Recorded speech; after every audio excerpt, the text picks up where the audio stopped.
محترم ڈاکٹر صاحب، آپ طاغوت کے خلاف بہت بیان کرتے ہیں، اور بھی کچھ لوگ جو طاغوت کے خلاف بیان کرتے ہیں یا طاغوت کے خلاف جہاد قتال کی تیاری کرتے ہیں تو ان کو جیل میں ڈال دیا جاتا ہے، ان کے خلاف اب دھماکہ کروایا جاتا ہے، لیکن آپ کے خلاف کوئی کارروائی نہیں ہوئی، اس کی کیا وجہ ہے؟ دیکھیے، اگر کوئی آپ سے پوچھے کہ حضور صلی اللہ علیہ وسلم نے یہ بھی کہا یہ تمہارے بت جو ہے کچھ نہیں ہے، کوئی حقیقت نہیں ہے، تو آپ کو کیوں نہیں قتل کیا گیا؟ آپ کو کیوں نہیں اس طرح مارا گیا جس طرح کے بلال کو مارا گیا رضی اللہ عنہ؟ آپ کو اس طرح کی سزا کیوں نہیں دی گئی جیسے کہ خباب بن الارت کو دی گئی؟ آپ کو اس طرح کیوں نہیں شہید کیا گیا جیسے کہ جو سمیہ اور یاسر رضی اللہ عنہ؟ یہ اصل میں حالات کی بات ہوتی ہے۔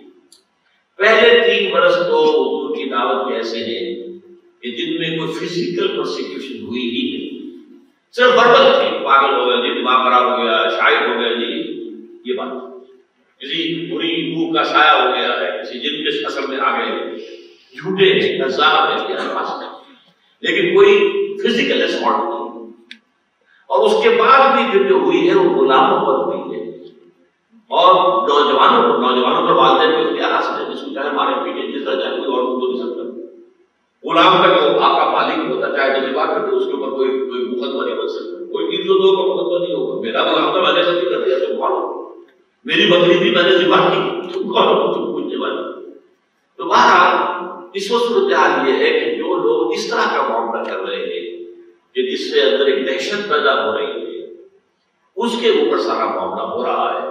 باقی جماعت اسلامی ہے، کتنے عرصے سے کام کر رہی ہے، تبلیغی جماعت ہے، خیر تبلیغی جماعت کو نظام کی بات کرتی نہیں، جماعت اسلامی کا کرتی ہے۔ یہ دوسری بات ہے کہ ہمارے نزدیک وہ غلط راستے پر پڑ رہی الیکشن کے راستے، وہ ہمیں جب تک یہ نہیں سمجھیں گے کہ یہ ہمارے لیے خطرہ بن گئے ہیں، اس وقت تک ہم نہیں گئے۔ ہماری کبھی وہ پوزیشن نہیں ہے، ہم میدان میں آ کر انہیں چیلنج کرنے کی پوزیشن میں ابھی نہیں ہے۔ We are ready and we have to buy time from them، ہمیں تو وقت چاہیے۔ وَلَقَدْ يَسَّرْنَا